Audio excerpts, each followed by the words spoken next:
Estar con ustedes una vez más el día de hoy con la grata presencia del doctor Falder Falconi, secretario nacional de CEPLADES. Es un gran honor, doctor, de tenerlo aquí en la ciudad de Milagro. Sabemos de su alta capacidad, que el país le debe mucho desde nuestro punto de vista por ser autor de la planificación, uno de los principales gestores de la planificación de este país, que avanza en un cambio extremo, un cambio magnífico en favor sobre todo de los sectores marginales. Consideramos que la revolución ciudadana que se está cumpliendo a satisfacción, sobre todo de los sectores desposeídos de las ciudades pequeñas, tiene un fundamento primordial, que es la planificación. Sin planificación, desde nuestro punto de vista, no hay nada. Y el país está cambiando. Queremos escuchar de parte suya sus criterios en relación a este tema, a la regionalización, al motivo de su presencia en Milagro. Creo que es el lanzamiento de un libro en la universidad esta noche, pero en todo caso la ciudadanía tiene mucha expectativa por escucharlo. Hemos venido difundiendo en nuestros noticieros su visita aquí a la ciudad. En nuestro periódico La Verdad esta semana también dedicamos una parte especial de nuestra portada a su presencia, conscientes de lo importante que es su presencia aquí en nuestro cantón, que actualmente es sede administrativa de la región 5, con una magnífica organización en la parte de sus dependencias aquí en la ciudad de Milagro, que está contribuyendo mucho para nuestro avance. Bueno, y creemos que Milagro va a avanzar, pero lo va a hacer bajo la dirección planificadora del CEPLADES.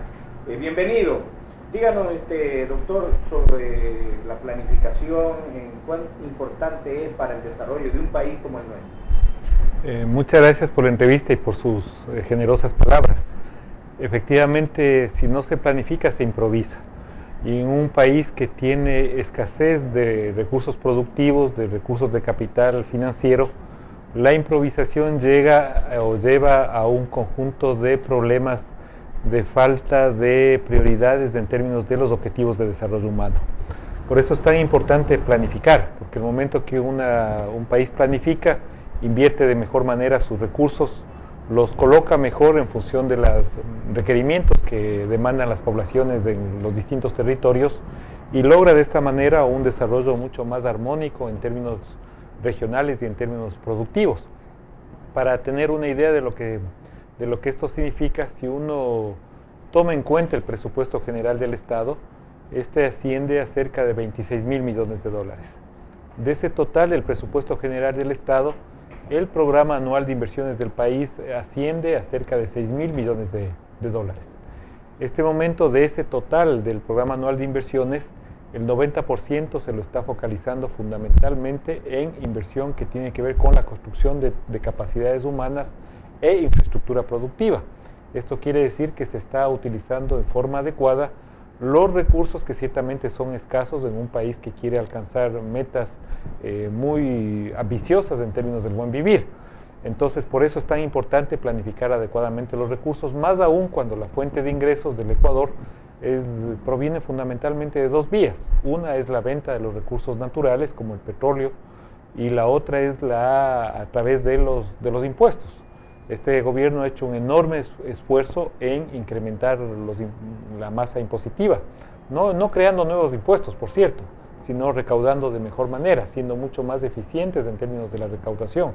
Y es así como entre el 2006 y el 2011 se ha más que duplicado la recaudación de impuestos y por lo tanto estos recursos tienen que ser bien administrados. Creo que después de 5 años y 6 meses de gobierno nosotros podríamos afirmar fehacientemente que hemos logrado un país más rico. ¿Cómo podemos ya cerciorarnos de esto? ¿Cómo podemos bajar a lo concreto?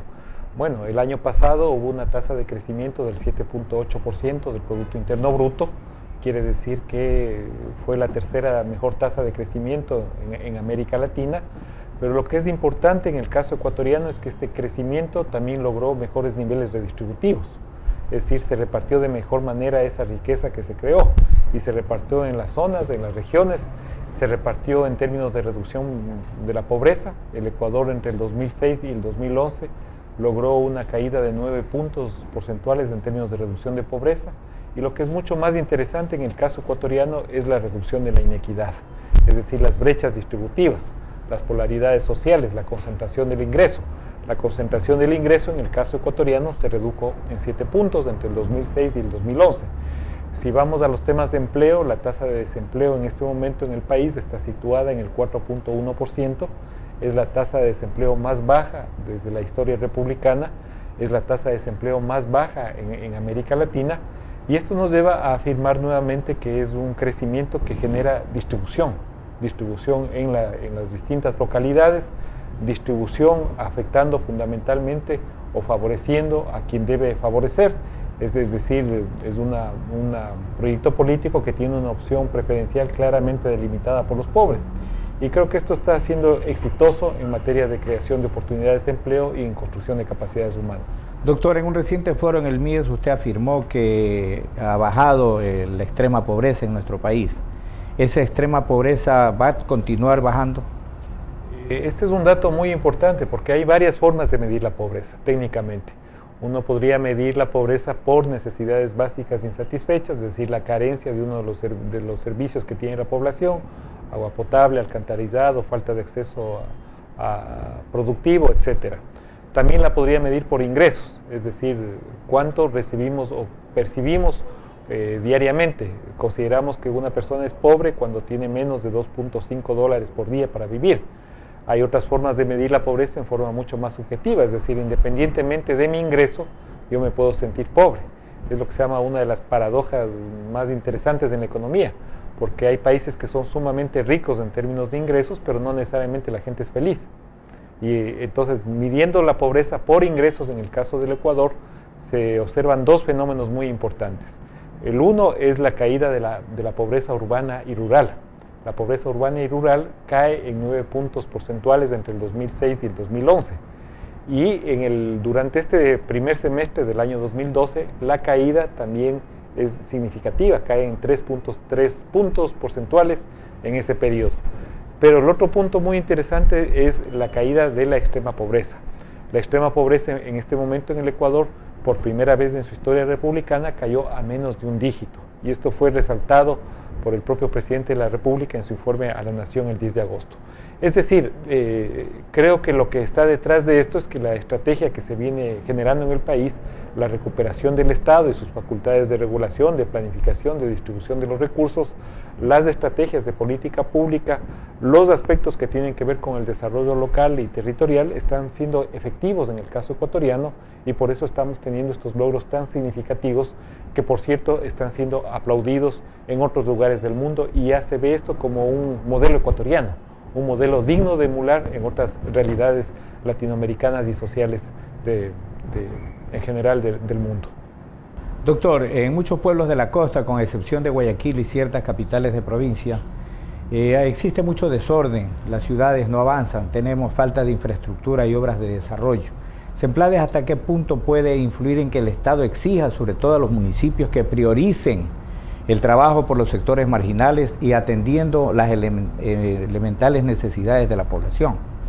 Mire, yo creo que las cosas están cambiando en el país. Tuve la oportunidad de asistir a una reunión con los gobiernos autónomos descentralizados que convocó el presidente, concretamente con los municipios del Ecuador. Y si uno hubiera estado antes del 2006, lo que ahí hubiera pasado es primero un griterío, quizás antes del 2006, y segundo, quizás pidiendo a muchos alcaldes que se intervengan en aceras y bordillos. Lo interesante de esta reunión es que era una reunión ordenada, independientemente de las diferencias y de las discrepancias ideológicas obvias que debe existir en una convivencia humana. La prioridad de los alcaldes, de los alcaldes de las distintas ciudades del Ecuador, era alrededor de los temas de agua y alcantarillado. O sea, lo que pidieron los alcaldes son intervenciones de cómo desde el Estado central, desde el gobierno central, se puede coadyuvar vía crédito, vía incentivos, para lograr cerrar las brechas en términos de agua potable y alcantarillado. Y a mí me pareció excelente. Esto quiere decir que hay un cambio de visión, hay un cambio de época, hay un cambio mucho más propositivo en términos de los gobiernos autónomos descentralizados. Es cierto que por la propia definición constitucional y por la propia COTAD, los gobiernos autónomos descentralizados son autónomos, es decir, autonomía quiere decir que ellos invierten donde consideran que deben ponerse las prioridades en función de las cierre de brechas de las distintas poblaciones. Pero desde el gobierno central, a través de un instrumento muy fuerte que tenemos de trabajo en conjunto, que es el Consejo Nacional de Competencias, no solo que hemos logrado hacer una descentralización efectiva de muchas de las competencias que tiene el gobierno central hacia el municipio, y entre ellas la más importante es todo lo que tiene que ver con tránsito, movilidad y seguridad vial y terrestre, sino fundamentalmente en lograr acuerdos de dónde están las prioridades. Les doy un dato significativo. Si en el Ecuador se invirtieran en forma adecuada los recursos, es decir, si nosotros invertiríamos los recursos en cerrar las brechas en agua potable y alcantarillado, reduciríamos en 30 puntos las brechas de pobreza medida por necesidades básicas insatisfechas. Y esto nos lleva a que es una intervención terriblemente costo efectiva para cerrar brechas distributivas y favorecer a poblaciones locales. Entonces yo creo que las cosas están cambiando, no es el mismo país del año 2006, yo creo que después de 5 años y 6 meses ha habido cambios significativos, estamos en la ruta correcta, pero evidentemente nunca nos podemos sentir satisfechos mientras haya un solo pobre en nuestro país. En el gobierno del presidente Rafael Correa ha habido cambios radicales, doctor, en materia de salud, en materia de educación, en beneficio medidas de los sectores socialmente marginados anteriormente. ¿Hasta cuánto Semplades ha influido en estas decisiones, en estos cambios que estamos viviendo? Yo creo que Semplades tiene algunas virtudes. Semplades, por un lado, la Secretaría Nacional de Planificación y Desarrollo es la que marca la hoja de ruta programática del gobierno, es decir, con el presidente Rafael Correa a la cabeza, porque las metas muchas de las metas fueron delineadas en trabajo conjunto, y fue el presidente el que siempre exigió que las metas sean mucho más ambiciosas en términos de desarrollo humano. Es decir, que no nos quedemos con una fase evolutiva como ocurría anteriormente, y peor, que vayamos hacia retrocesos sociales, sino que logremos en realidad consolidar un proceso de cambio revolucionario en los aspectos productivos, sociales, en los temas éticos, en los temas políticos. Para eso la Secretaría Nacional de Planificación y Desarrollo tiene un gran instrumento, que es el Plan Nacional para el Buen Vivir. El Plan Nacional para el Buen Vivir pone como objetivo y centro de ese desarrollo social y productivo al ser humano, un ser humano que convive en la naturaleza, pone al ser humano en una función principal alrededor de donde debe focalizarse la política pública, fija objetivos de desarrollo humano, metas, indicadores claros de seguimiento. Y el otro proceso clave que tenemos en la Secretaría Nacional de Planificación y Desarrollo tiene que ver con la democratización del Estado, es decir, con el cambio institucional, porque uno podría generar una interesante estrategia de desarrollo productivo y social, pero si no hay un acompañamiento institucional social, instituciones sólidas que funcionen, es decir, un ejecutivo que sea capaz de coordinar, que tengamos un sistema de justicia adecuado, que tengamos independencia de funciones, tal como marca nuestra Constitución, evidentemente toda la estrategia de desarrollo podría tambalear. Y por eso es muy importante que el cambio en la estrategia, en la visión, en la mirada de desarrollo, en la forma como queremos llegar al futuro y construir este presente tan importante ahora en un proceso de cambio, esté acompañado con un verdadero cambio institucional. Doctor, desde su visión como planificador, como el líder de la planificación en nuestro país, ¿cómo mira la situación de Milagro? Milagro desde hace 20 años viene luchando por emanciparse administrativamente de Guayaquil, por eso la lucha por la provincialización, que lo logró Santa Elena y Santo Domingo. Milagro no pudo hacerlo porque aquí las autoridades locales no apoyaron esa gestión, esa iniciativa de Milagro. Pero en todo caso, estar a media hora de Guayaquil nos ha significado abandono. Hemos estado en gobiernos anteriores totalmente perfectos, en fin, abandonados, sin obra pública importante, sin agua potable como estamos hasta hoy, tenemos agua de pozo, sin alcantarillado sanitario, en fin. Ante esta situación de la provincialización, pues la ley actualmente es un poco más exigente, territorialidad, población, en fin, son requisitos que antes no habían, antes era una decisión política, simplemente. Pero ante eso surge una magnífica propuesta que de ustedes viene, que es de la regionalización. Milagro se lo ubica gracias al presidente de la República, Rafael Correa, como sede administrativa de la región 5 y la aspiración de ser capital de la región 5. ¿Cómo está el proceso, doctor, y cuáles son las expectativas para Milagro en este campo? Bueno, usted topa temas sumamente importantes que tienen que ver con la necesidad de lograr una mejor distribución de los recursos de forma mucho más equitativa. Si algo caracteriza eso que se llama los capitalismos tardíos, el capitalismo subdesarrollado que se impuso en América Latina básicamente desde el siglo XIX, desde los albores del siglo XIX hasta lo que fue ya el mayor constitutivo de desarticulación estatal, que fue el neoliberalismo hace apenas 5 años y medio en nuestro país. Lo que caracterizaba eso eran las grandes asimetrías, es decir, las grandes asimetrías urbano y rural, las grandes asimetrías de tener capitales de primera y ciudades de segunda. Y lo que hemos tratado nosotros justamente de impulsar es un proceso donde haya un cambio de visión profunda alrededor de los temas de descentralización. Descentralización quiere decir repartir el poder.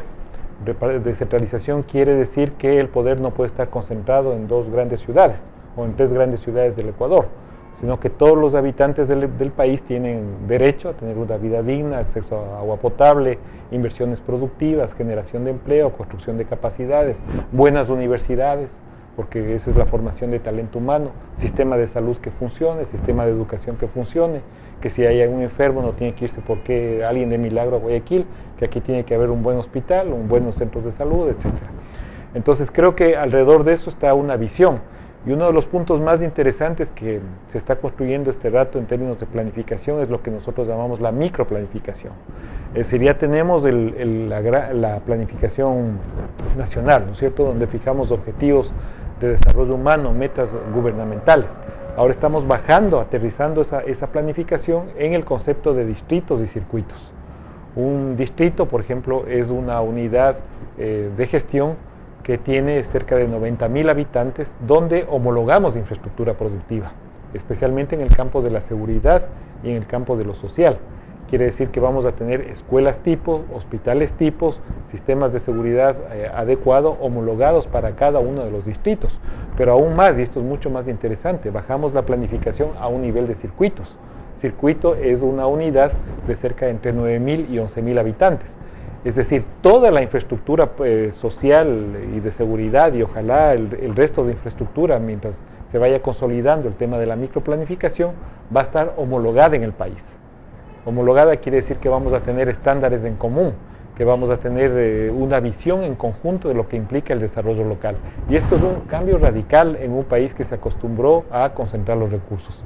Ya en el plano, más bien en la clave de la zona y de la región 5, efectivamente eso fue una apuesta política muy importante. Políticamente siempre se vio el dinamismo de Milagro, su dinamismo productivo, sus encadenamientos productivos agrícolas, comerciales, incluso turísticos, las potenciales turísticas que tiene, como una zona de posibilidad de generar en realidad una verdadera capital administrativa, y esa es nuestra gran apuesta. Solo le hago mención que la Secretaría Nacional de Planificación y Desarrollo está absolutamente descentralizada. Nuestra sede está funcionando aquí en Milagro y nos sentimos muy orgullosos de que sea así. Doctor, en cuanto a la posibilidad, la perspectiva de ser capital regional Milagro, ¿qué tendremos que hacer nosotros los milagreños para apuntar en esa línea y que esto se haga efectivo? Lo que hay que hacer es constituir la región, y esto es una tarea fundamentalmente que tiene que ser impulsada por los prefectos. Hay un plazo que da la Constitución de la República, creo 2017. que sí, pero es una tarea de los prefectos que tienen que hacer los estatutos y convocar a consultas populares en cada uno de los sitios. Como usted recuerde que desde la Secretaría Nacional de Planificación y Desarrollo nosotros impulsamos todo el proceso de zonificación en el país bajo una lógica argumental muy fuerte. Nosotros tenemos que lograr un desarrollo mucho más equitativo a nivel territorial, lograr esto que decíamos técnicamente las equipotencias regionales, es decir, las zonas se les escogieron por sus niveles de complementariedad biofísica, complementariedad de población, romper estas asimetrías regionales entre costa, sierra y Amazonía que históricamente habían pervertido niveles de desarrollo. Es decir, sin romper la estructura, digamos, de alguien que quiera autoidentificarse como costeño o serrano, la idea aquí es generar regiones mucho más equipotentes en lo productivo, en lo social y en lo económico. Y hacia allá avanza la estrategia de desarrollo ecuatoriano. El otro punto central para la consecución de eso es que tengamos en realidad procesos de descentralización efectivas, es decir, cómo desde el Ejecutivo se reparten en forma adecuada poder a los gobiernos autónomos descentralizados en forma ordenada y racional. Para eso contamos con un gran instrumento que es el Consejo Nacional de Competencias, y de otro lado los procesos de desconcentración, es decir, cómo el Ejecutivo funciona adecuadamente en el territorio, porque recuerde usted lo que ocurría anteriormente, es decir, En algunos sitios había que comprar el papel higiénico en Guayaquil o en Cuenca. Y eso es parte del proceso de concentración de recursos que se vivía en el Ecuador. Esto está cambiando. Ahora estamos impulsando la desconcentración a niveles financieros, es decir, que desde cada sitio se puedan ejecutar los gastos. El momento que nosotros desconcentramos a las empleadas quiere decir, por ejemplo, que los proyectos de inversión en la zona 5 son priorizados aquí, en la zona 5, no tienen que ir a Quito.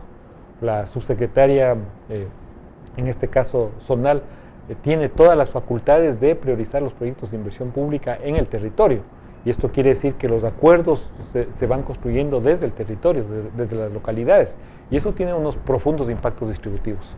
Doctor, finalmente agradeciendo la bondad de habernos acompañado el día de hoy, muy gentil su visita, sobre el lanzamiento del libro Esta noche en la Universidad Estatal de Milagro.